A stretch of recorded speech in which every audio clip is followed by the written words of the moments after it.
My name is Njeri Kinyanjui. I'm a firstborn in the family of 10. I grew up in a village called Njeri, Chania location, Batodu North, Kiabu County.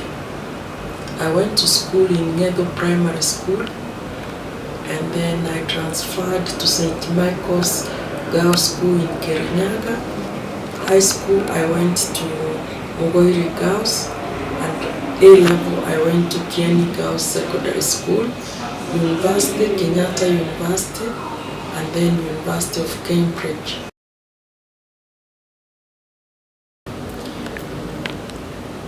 I say I live a very ordinary life. I don't have much I do other than reading and writing. I wake up in the morning, go to my study room in the house. I look at the email, and then I start writing. Sometimes I go to the market, sometimes I just write, other times I read, and other times I have class. If I don't have class, then I spend most of the time reading and writing.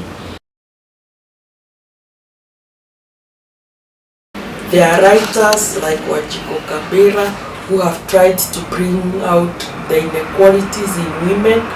There are women like Winnie Mitura who have done studies on hawking. There are women like Dorothy McCormick who has done studies on small enterprise. There are women like the late Wangari Maathai who have worked on environment. There are many aspects that women have tried to bring into limelight, but whether they are taken seriously. There is Syria Nyamweru, who has worked very hard. She's of British origin, and she has been teaching climatology and geomorphology in university. I remember she introduced to us the concept of climate change in our first year undergraduate course in 1980, but who took her seriously? That is the tragedy of women, that sometimes the things we bring in are not taken seriously. There is the late Wilmena Oduo, who worked with Wajiko Kabera on self-help groups, and nobody really took these groups seriously. It's only now that we are seeing the Women Fund trying to fund groups, trying to use women groups to reach women funding. It's only the women do their part, but whether the mainstream masculine frame does anything is the issue. There is Maria Nzomo, who has been very active in talking about women in the civil service, how they don't constitute a proportion, and we are seeing her activism leading to the issue of 2/3 majority not being of one gender. So it has taken time, but women have been trying to do a lot to highlight issues of women concerns. But I would like also to emphasize that what my friend Lydia Gaiterera tells me, that women do not always perform best because they are women. But just as there are bad men, there are also bad women in profession. I remember, like in the delivery room when I was having my child, there is this nurse who was insulting us very badly. And so even in my book, in my book chapter where I first wrote about women, I've emphasized that the fact that women are there is not that everything is good. We need strong institutions that put humanity first, that bring in the human life, that we ensure that a woman assisting in the delivery room does not insult. I also remember the nursing officers in my village dispensary who during tea time would go and wash clothes as we watched them, waiting for them to come back to treat us in the queue. So all these things, show that women on their own, there needs to be institutions that are based on that is feminine good and masculine good. I think what drives me is the teaching from my mother. Every day my mother would ask the question, Mwatida mugekatia, what have you been doing during the day? She taught us accountability. She taught us that for every day you live, you have to do something for yourself, for your brother, for your community, or for your God. So this is what drives me. I try every day to do something that will have an impact on my life. And I think this teaching from my mother is what has been emphasized. I was trained right from the word go to be active. I was trained to be compassionate. I was trained to be passionate in everything I do. For example, my mother would tell us, kunogano kunogoka, that you cannot rest if you are not tired. So you must be tired to be rested. And therefore, if I'm not tired, I cannot rest. So those are the inspirations that bring me. I also, as I mentioned earlier, the way I saw my people working, the women in the village, the way we worked together inspires me. The desire to do something different, the fact that I'm human. I also read one book from Pope John Paul, that work makes us human. So we should strive to work. If you look at other animals, they don't work, but human beings work.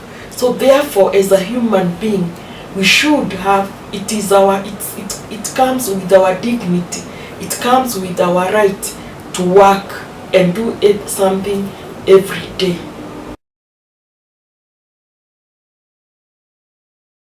If women are taught to change the world, we need not participate in the male dance. We need to come with our own dance of solidarity, our own dance of sharing, our own dance of giving, our own dance of even forgiving and letting go and not regretting. I remember a song we used to sing in primary school, that that at no point should you regret having given birth. So therefore, I think that it's high time women gathered their strength, their modes of operation, and brought them into the workplace. Why shouldn't the boardroom reflect a woman's space where she has all her tools of trade? Why do we have to have the boardroom as it is? The boardroom should be like the kitchen of my aunt, which I described in the coffee time, that it is a command post where she had all the things that she needed to do to achieve her goals. Yeah, I have written books, but my writing began quite late.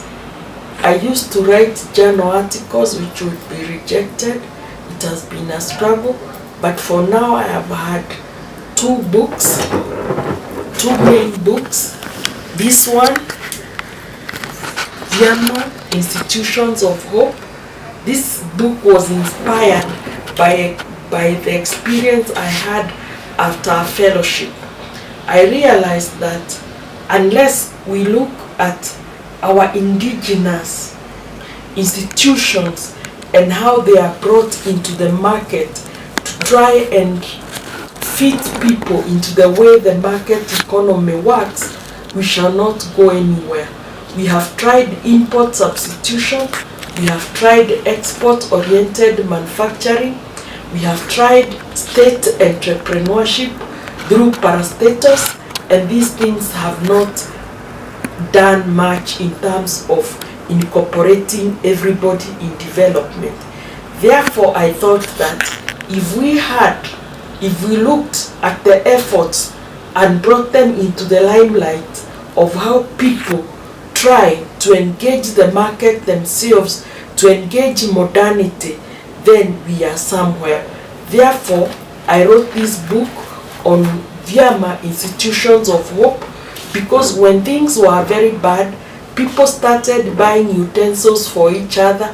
They started buying food in which they would share, and this way these groups have evolved into investment companies. So this is a book that details how the self-help groups have been transformed to come into investment companies, how various societies, how people from the same origin support each other and then decide to go into investment. The other book that I have written is this one on women and the informal economy in the urban Africa. When I came to work in the city was most of the shops in the city were Asian owned, but within a span of 20 years we see women in shops, and I started wondering, how did these women get into the informal to come to the city? I also saw the shops being subdivided into stalls which women and youth were occupying. So I wanted to trace this phenomenon. How did the women get there? How did the women manage, knowing that with colonialism, women were not allowed to come into the city by their husbands and also by the colonial laws? Women were only supposed to come and visit. They were supposed to remain in rural areas. The other thing, there was even a law which could repatriate women to the rural area if they were found loitering in the city or not doing anything. This law was passed in 1968. It's also important to note that women did not have ID cards until 1979. If you wanted to transact any business, you had to do it through a relative. So you can imagine, after 1979, that's when women could engage in legal transactions as individuals. That's when they could use their own IDs to open bank accounts, to get title to land and all that. So you can imagine the transformation that women have made within this span of life to come into the city and even have a stall in the CBD. From informal backgrounds, women coming from Gikomba and starting to trade in the city, like in the Nairobi textile area. Women coming under the inspiration of Nelson Kajuma, who started exhibitions in the city where women traders could come in and trade. There are also cases where women would use lodges as places where they sold their goods. So it has not been easy, and this transformation needed to be documented. I have also another book, Coffee Time, where I have documented my story in the coffee times, different coffee times in the village and abroad. And I also have another one which will be coming out, Traders and Artisan Ubuntu Business Model, where I look at, do traders and artisans have a business model, or they are just spontaneous people who go every day to the market. In this book I show the way they form rules, the way they transact, the way they are organized, and the way they set their prices. So I'm hoping that I'm highlighting the cases of how the markets came into existence. For example, in the bylaw of 1928, African traders were defined not to trade in specific spots. They were designed to trade as mobile traders, hawking goods all over the city.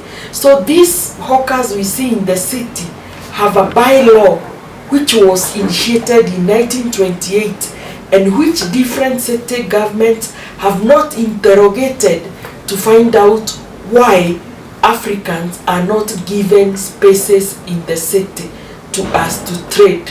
So therefore we need to understand the dimension of the African engagement with the self-regulating market and the money culture that was introduced during colonialism, entrenched during neoliberalism.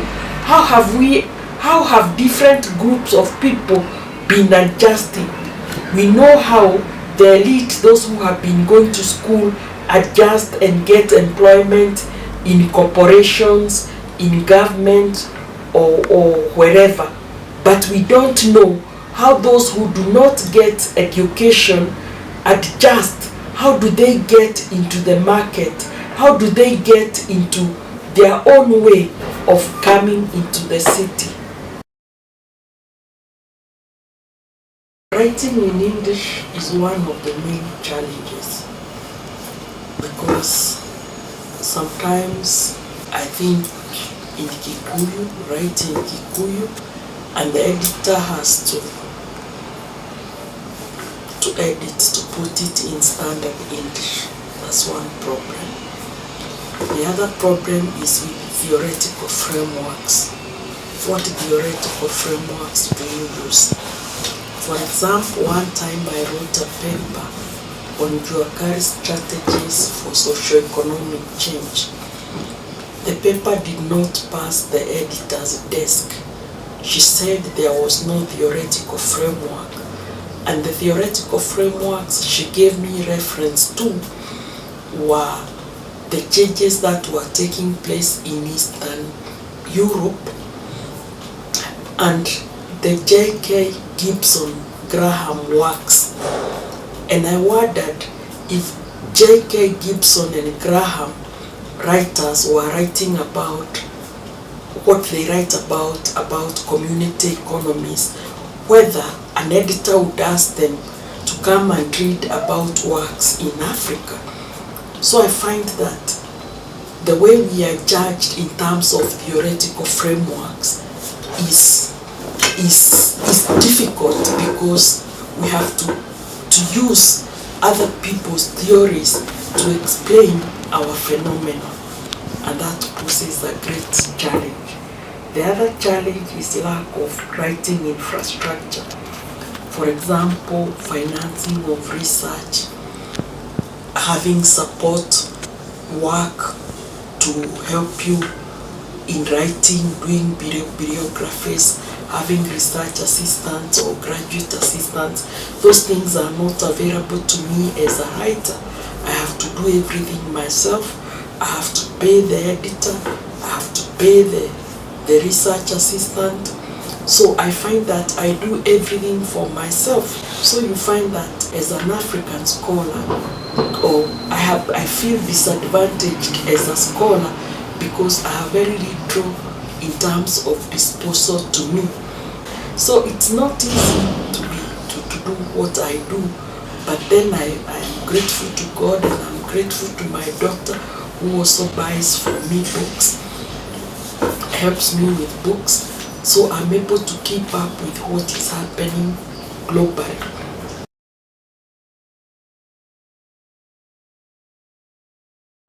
One daughter who is in her 30s. I matured into adulthood as a mother, a student, a lecturer, and now almost looking forward to retirement. So she has been part of my academic career as I babysitted her, as I brought her up. She has been part of my life in everything that I have done.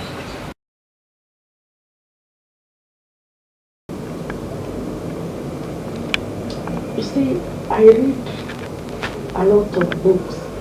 Some of the women writers who have inspired me is Flora Napwa, Maria Maba in the book So Long a Letter, and I also read works like Joseph Stiglitz.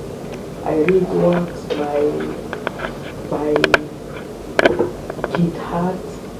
I read works by Geoffrey Sachs, Indian Mystery, Dabisa Moyo, but really they don't inspire me.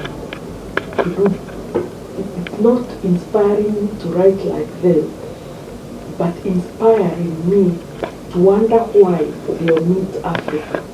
For example, if you read the Roderick books on globalization paradox, there is very little about Africa in it.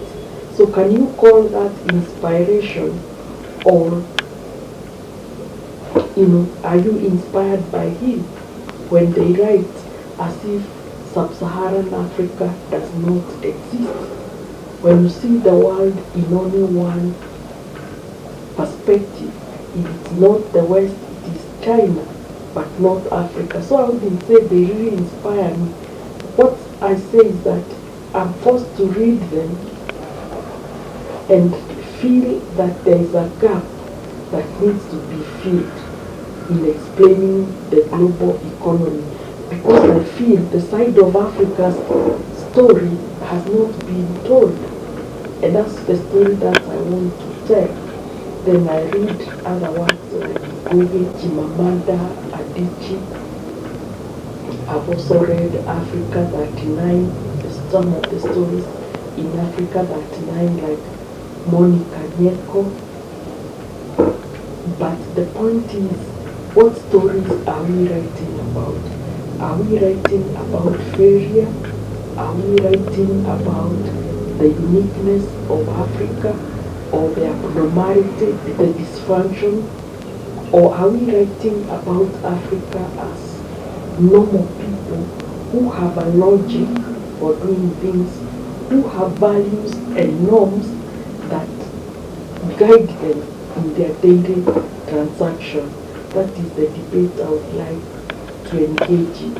Is there a logic in what I do every day? Is there a norm or value that I follow in my daily undertakings as an African, which do not seem strange? For example, when I was reading about modernization theory as a theoretical framework for my PhD, my family, which is largely peasant coffee farmers, were referred to as traditional backward, using primitive technologies. But the point is, the coffee in the British supermarket that I was shopping did not acknowledge where the coffee came from. It was coffee, a product of Nestle. So what does that mean? Who owns the coffee? These dynamics we need to unpack it, and we need to understand how these peasants produce, where they lose, where they are exploited, and all that. Myself successful because when I have been at the top of life, I have been made weak to realize the importance of life. I consider myself as someone with a lot of fears, growing in strength.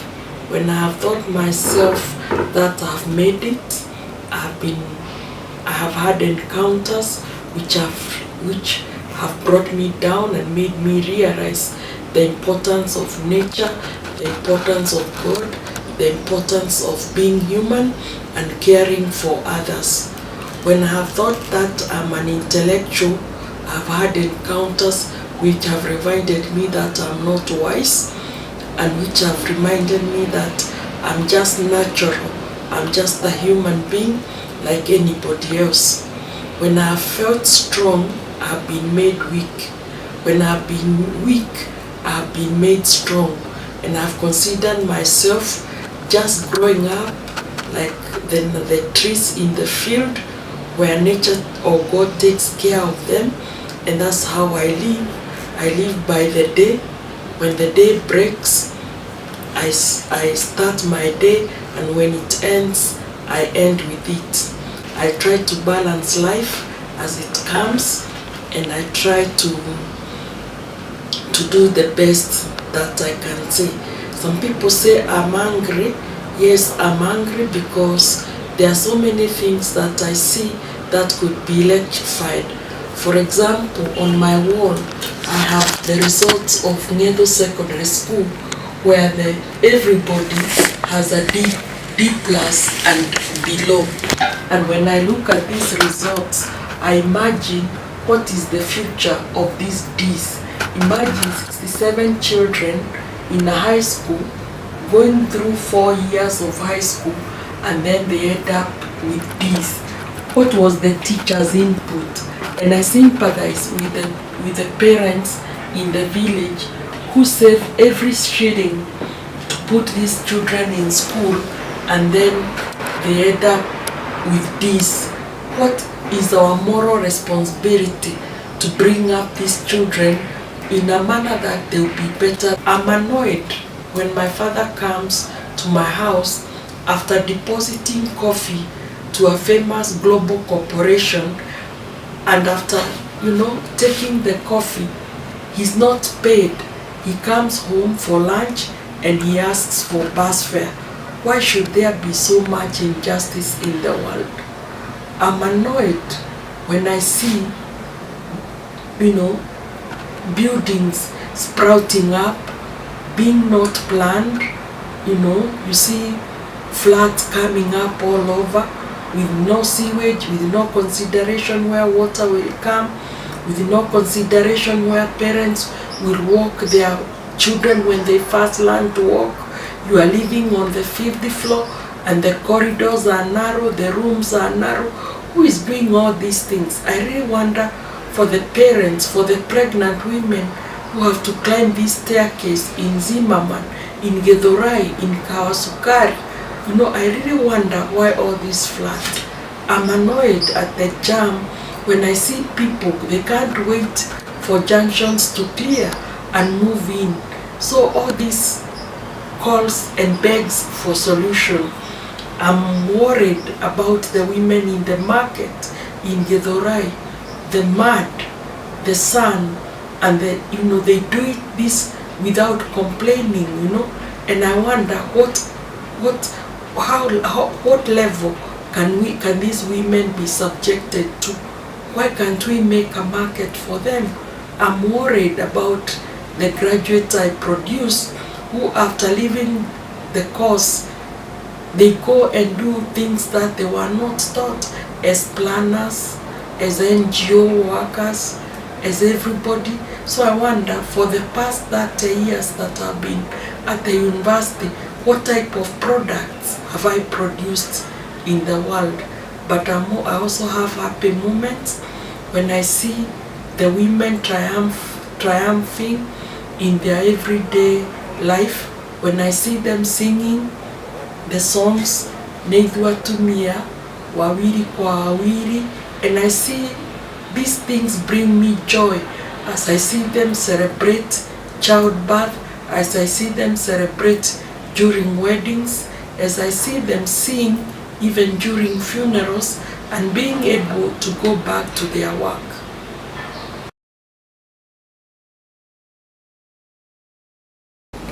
I wouldn't say per se I'm a woman's advocate, because sometimes I write about both men and women, and sometimes I write about men. But what I write about is to say that the women's side of the story should be heard. The women models of business should be taught in business school. I know it is hard to convince mainstream business school models that a trader in Gikoba market is a businesswoman, because the theories of the farm are different. But I would really like to see see a business discourse, a business school discourse that acknowledges alternative business model, that recognizes there is a women frame of viewing things, of seeing things, but you find that most of the way women view things are subordinated or undermined.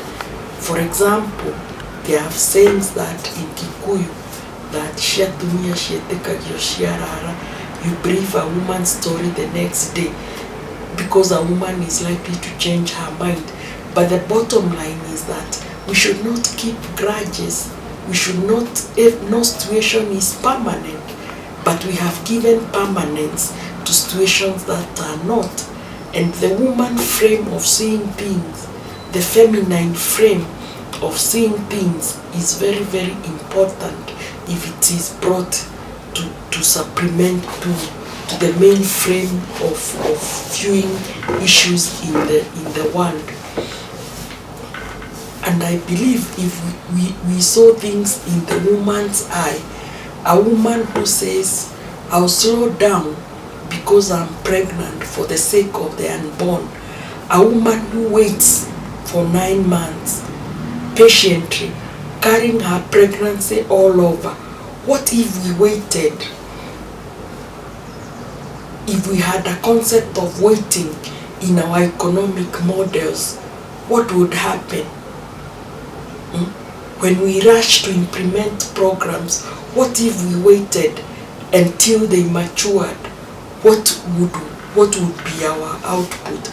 But we want to hurry things out, to do quick jobs, to solve problems instantly, like instant coffee. But if we gave chance to waiting, some of the world's problem would be solved. How many wars have been fought because people didn't wait to reason to each other? But a woman waits for 9 months.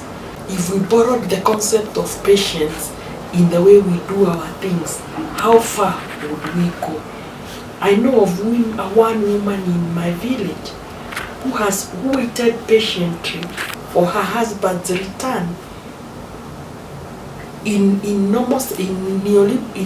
neoliberal perspectives, she should have moved on and gone on with life, maybe remarried, but she chose to wait, and she waited until now she's in dementia. But even as she's in dementia, she still sings her song, her victory song of her waiting.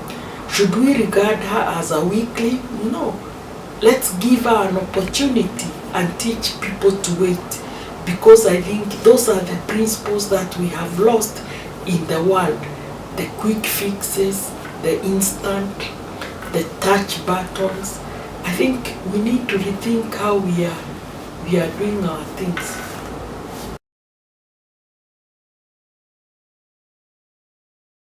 There are two currents pushing the African woman.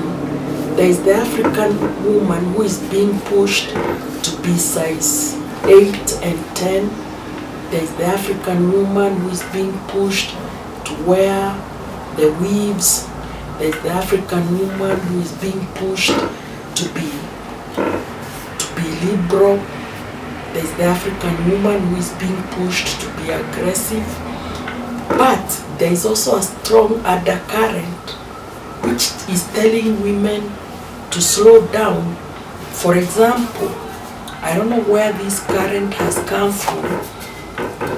I have attended Gikuyu wedding ceremonies, and I've seen the women going through ceremonies which are telling them to slow down.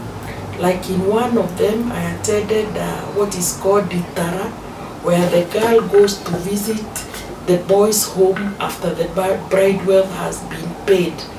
And I remember her grandmother advising her that a husband is like a trailer. When a trailer is reversing, you don't force it. You steer it slowly until it reverses. What was the message of the grandmother?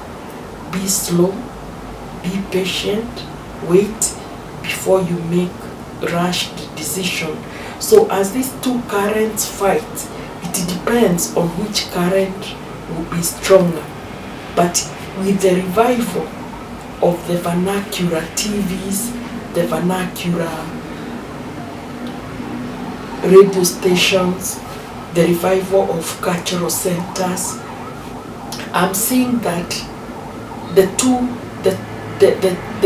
will have to agree on where the woman is positioned, because there is the majority are on the other side, where they are saying slow down. If you have to face the rituals like death, birth, and all that, there is this tendency to bring in tradition and everything. So I think there will be more balance coming up, like where I see the modern African dress. They are now being fashioned into Western style dresses. I see more like that, a balance between the two, where people are making suits out of African attire. So I think that's where we are going towards, a cultural renaissance, which will have balance between some Western and some local aspects. We should have more solidarity.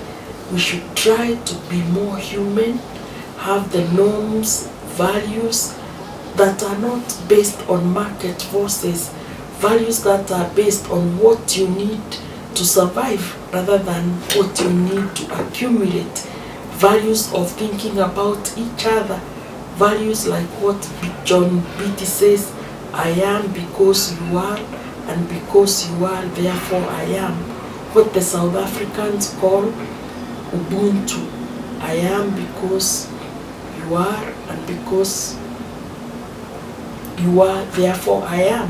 What the Tanzanians call Utu, and what the Coast people call Utu. That is the state of being human, thinking about the other people. When you are doing something, when you are making a technology, think about the other person, how will it affect them? Because we are all human who have to live in this planet, whether poor or rich, whether able or able differently, whether normal or normal differently, whether young and old, we all have to live together, and that is the society. How do we make the world a better place that we can live in? How do we diminish the violence that we see in the whole world? Now, wherever you go, there are all these security checks. If we became more human, put ourselves in other people's shoes, it's the me, the I. If it's not my I, if it's not me, then it shouldn't be you. If we consider that we are all human, then we would make the world a better place to live in.